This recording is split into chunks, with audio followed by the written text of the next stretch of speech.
ഈ നല്ല മരണമെന്ന് പറയുന്നല്ലോ എന്താണെന്നറിയോ? നല്ല മരണത്തിന് ഉദാഹരണം ഞാൻ പറഞ്ഞു തരാം.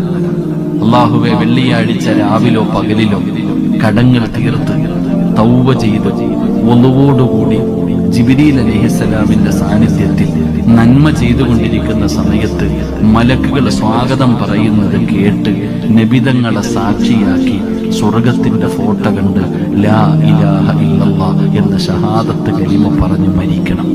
മരിച്ച ഉടനെ നെറ്റിത്തടം വിയർക്കണം, മൂക്കിന്റെ ദ്വാരം വികസിക്കണം, മുഖത്തു പ്രകാശമുണ്ടാകണം, ചുണ്ടിൽ പുരിച്ചിരി ഉണ്ടാകണം, ശരീരത്തിലും റൂമിലും സുഗന്ധമുണ്ടാകണം.